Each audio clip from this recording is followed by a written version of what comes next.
I'm your resident ditch witch, Taratine, and we've hit 2,000 subscribers. So as promised last Halloween, this Halloween I'm gonna carve not one, but 2 traditional Irish jack-o'-lanterns from turnips, or Swedes as our foreign friends might know them. They're meant to be absolutely lethal to cut, so I'm just gonna get going. Just kidding. Someone's gonna lose a hand if I use that, so just gonna try capping it with this first. Victory!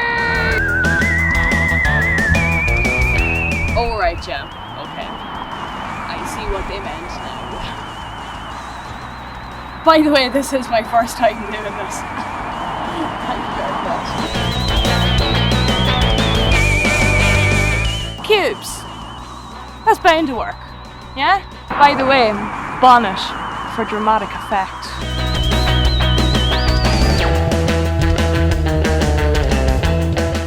So as much as I like cubes of turnip flying about my bonneted head, I'm already starting to feel a little bit blistery on my little finger. So I think we're going to amp it up just ever so slightly and try something a little bit more heavy duty. Dave has very kindly lent me his wood carving tools. Aren't they lovely? And I've never actually used them or pretty much anything like them before. I've done a minor amount of chiseling, but I think I'm just gonna have at it and see what happens. Pray for me, by the way. I do expect to bleed during this project, but let's hope it isn't too much.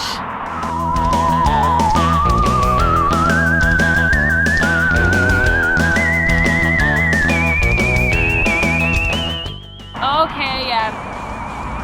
I see where the hard bit comes in.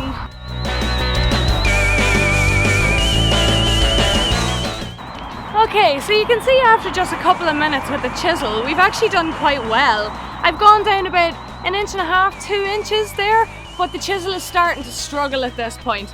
Now, I do have some more heavy duty tips up my sleeve, okay? I've received a lot of suggestions about this in the last few weeks. So there's a myriad of things that we're going to try. 2 things I've had to rule out because I don't actually have them is a microwave. If you're doing this at home, apparently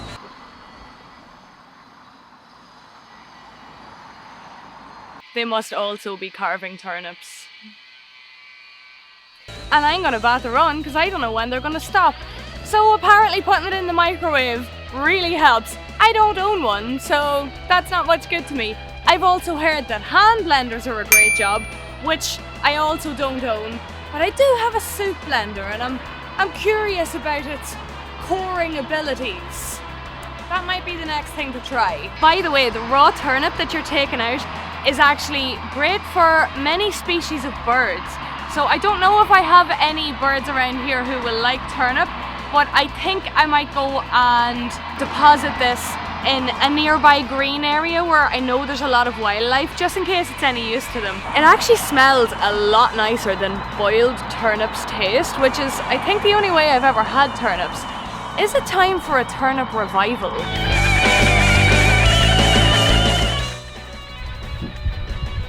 I just tried to fit my hand blender into the hole that I've chiseled into the turnip, and the casing appears to have broken away. So literally one look at a turnip and my hand blender just gave up the will to live. Literally cast off its mortal shell. Well, there's no time for super gluing, but I do have a backup hand blender. Oh yes, I do. Okay, I found it. I found the winner. It's this gougy, knifey, spoony thingy. This is going through it like butter. I have pretty much almost reached the bottom with this in just a couple of minutes actually, without any blisters.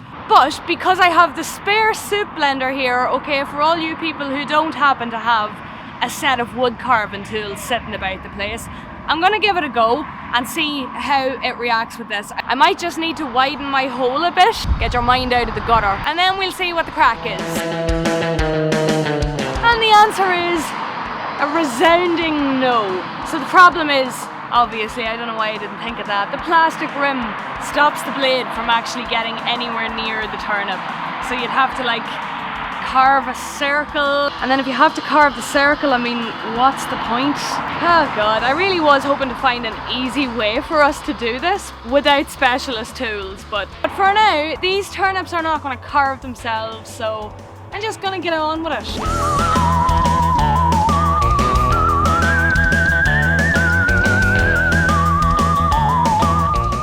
Okay, and I'm pretty happy with that. I'm sure the gougy, knifey, spoony thing is going to need a good cleaning and possibly some kind of treating after I'm done destroying it in turnip. That's later on's problem, really. For now, I'm going to try and turn this carefully chosen turnip into this super creepy face. I'm going to do my best to replicate that sort of bone-chilling grimace, which I think is fantastic, you know? That image really says Halloween to me. I have made the sort of front wall of the turnip that I'm going to be carving into. I have made it a little bit thinner than the others just to make it easier to get through with my trusty knife. So I'm going to get going with that.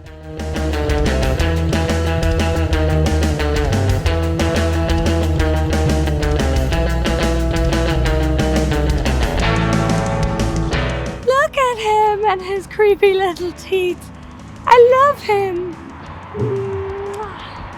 So his eyes are a little bit less squinty than the original, but that's okay. I think he'll fit right in hell where he came from. And yes, that is where carving pumpkins came from. It used to originally be done in Ireland and possibly some other countries with turnips. So if you want to know the story behind that, check out my video from last year called Halloween is Irish. But for now, there's no time to stop.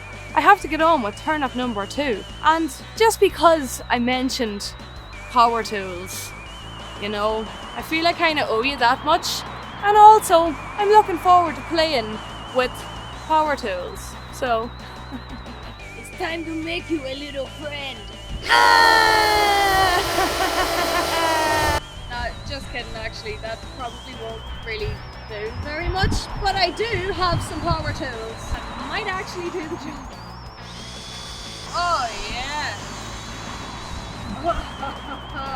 That made short work of that. Yeah, witches!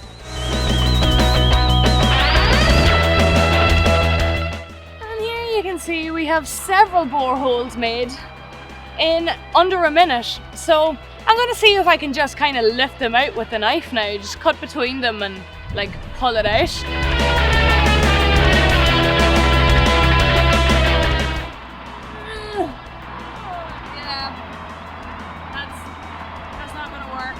To the drill! Die! Turnip, die!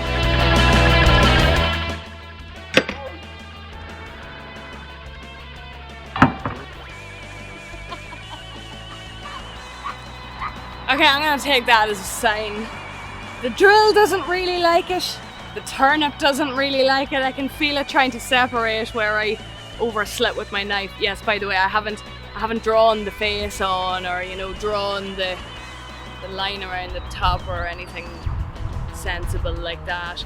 So let's just say, even though it's a big boy, that there is a definite issue of structural instability going on here, which wasn't really helped by the power tools.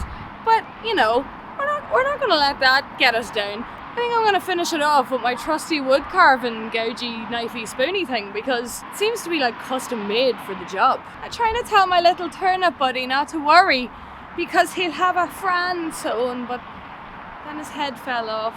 I'm sorry, little turnip buddy. We'll fix you with some toothpicks later on, okay? Okay.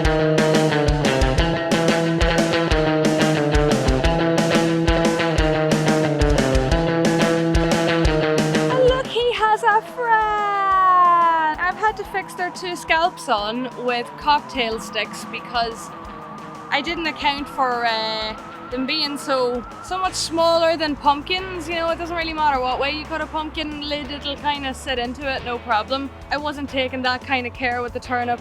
I cut straight and at an angle, so yeah, their heads are slightly prone to falling off, but the cocktail sticks, easily solved that problem. I had actually allowed all day for this job. I thought it was going to take forever from what I'd heard people saying, and in fairness, they were probably just tackling it with kitchen knives and spoons like you would a pumpkin, and you would be there all day just to carve one, and you would definitely be bleeding. I'm a little bit disappointed that there has been no bloodshed in this process at all, and that is because of this little beauty. Cannot for the life of me remember what it's called, but there are Irish companies who produce them. So if you don't have a microwave, if you don't have a hand blender, if you don't have power tools that are suitable for the job, then you could do a lot worse than invest in 20 or 30 euro to get yourself one of these. That is if you're planning to make these creepy traditional jack-o'-lanterns every Halloween, like I think I'm gonna have to from now on.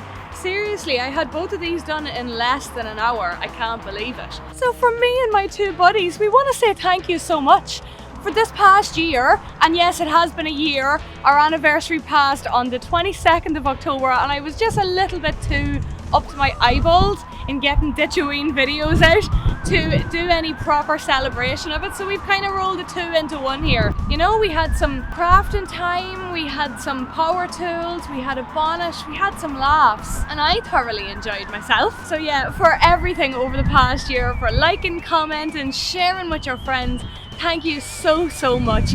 And we've still got one day of Ditchoween left, which is on the day of Halloween itself, the 31st of October, this Sunday. So join me over the ditch for the next spooky adventure. It's gonna be a good one. Slán agus beannacht, goodbye and good luck to you.